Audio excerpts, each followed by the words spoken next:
Hey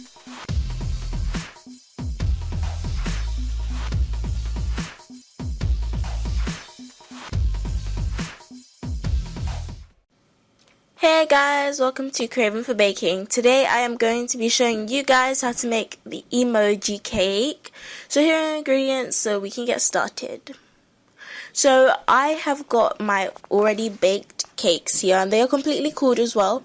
So I'm just going to be using a spatula or a knife just to spread on some buttercream that I made.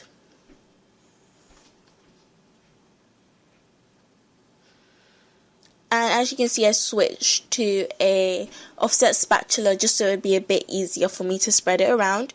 And eventually it should be evenly spread, or as even as you can get it, like this.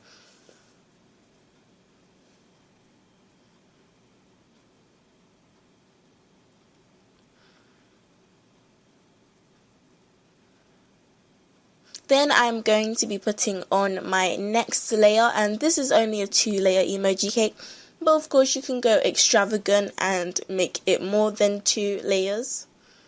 And then I'm going to be frosting the top as well as the sides, and you want to make sure that you frost it good. Like, you don't really need a very thick coat since we're going to be adding some icing on top as well.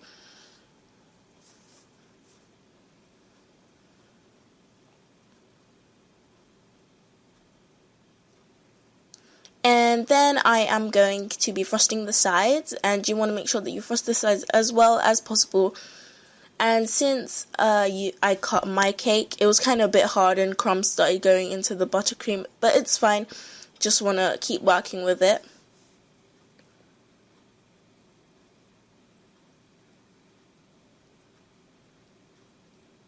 And you also want to try and make sure that you fill in any crevices, so that you don't, when you're putting on the fondant, that your fondant doesn't fold inside where any of the crevices are.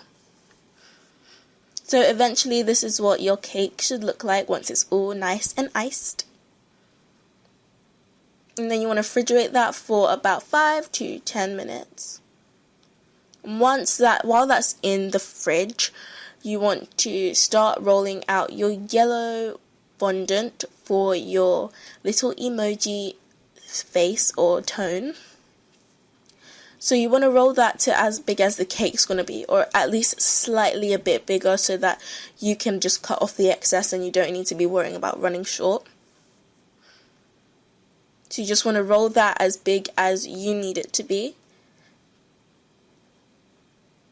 And also you want to make sure that you're turning it as you go along, since you don't want it to get stuck, since all of your hard work for the rolling would be going to waste if it can't come off its work surface.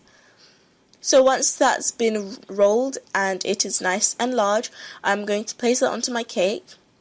Oh, and I also forgot to mention that my cake was very, very small. It was about 6 inches, so it's not going to be as big as if you make a 9-inch one.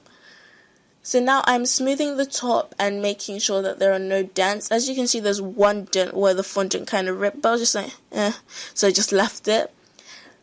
Of course, if you do make a mistake, you can get some leftover fondant to just cover that up. Or if you're lucky enough like me, you can get your eyes for your emoji to cover it. And now, using a knife, I'm just going to cut off the excess, and then I'm going to put that all to the side, and then you have your really, really nice looking so far yellow cake. So now I'm going to be making the little features of the face. So I did kind of add blush, but the blush was a bit light. As you can see, I couldn't really find a dark red luster dust, so that was quite annoying, but it still came out pretty cute anyways. So I'm just using water to apply my little facial features, and I used a knife to cut around a template that I used.